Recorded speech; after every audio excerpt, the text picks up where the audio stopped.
ये तस्वीरें अफ्रीकी देश नाइजीरिया की हैं, जहां के दौरे पर प्रधानमंत्री मोदी पहुंचे तो विमान से उतरते ही उन्हें एक चाबी सौंप दी गई, जो सोने या पीतल की हो सकती है। लेकिन सवाल इस बात का नहीं है, बल्कि सवाल ये है कि चाबी क्यों दी गई।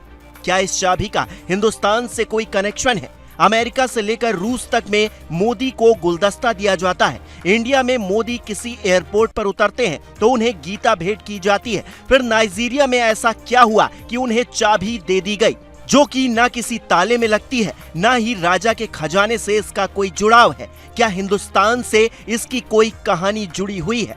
ये समझने के लिए आपको दूसरी तस्वीर देखनी होगी। ये दूसरी तस्वीर और हैरान करने वाली है, जिसे देखकर खुद मोदी भी दंग थे। दरअसल मोदी को रिसीव करने 10 साल की एक बच्ची पहुंची थी, जो विमान की सीढ़ियों पर मोदी का स्वागत करती है। पीएम मोदी को गुलदस्ता भेंट करती है। मोदी के साथ खड़े कमांडोज भी ये सोचकर दंग थे कि नाइजीरिया के राष्ट्रपति कहां हैं। वो तो खुद एयरपोर्ट पर मोदी को रिसीव करने आने वाले थे। तभी नाइजीरियाई राष्ट्रपति टिनुबू वहां आते हैं, मोदी से हाथ मिलाते हैं। उनके साथ मंत्री न्योसेम विके भी होते हैं, जिन्होंने मोदी को चाबी सौंपी थी।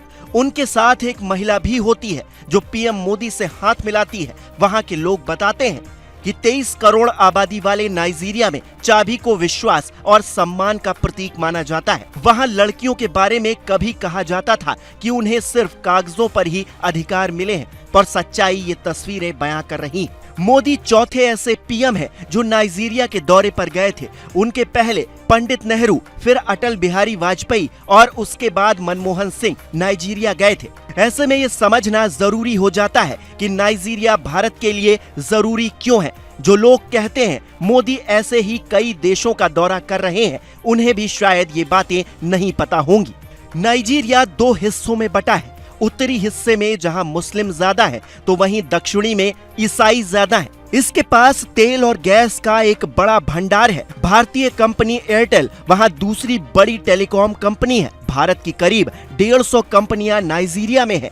वहां करीब 27 अरब डॉलर का निवेश भारत ने किया है। नाइजीरिया से भारत का जुड़ाव महात्मा गांधी के दौर से है। चूंकि नाइजीरिया एक अफ्रीकन देश है और अफ्रीका में ही गांधी जी के साथ दुर्व्यवहार हुआ था और फिर अफ्रीकियों में भी गांधी ने नया जोश भरा था। इसीलिए वहां के लोग गांधी को आज भी मानते हैं, भारत को काफी अहमियत देते हैं।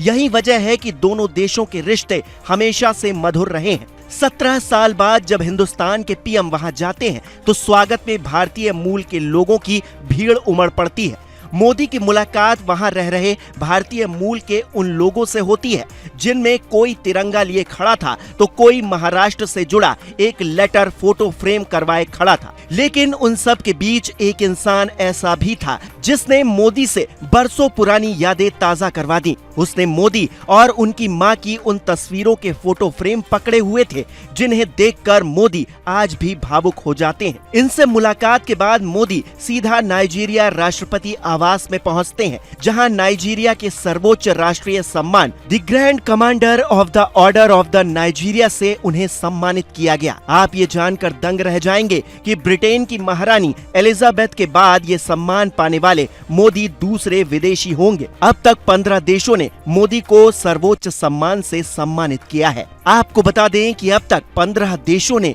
मोदी को ऐसे ही सर्वोच्च सम्मान से सम्मानित किया है।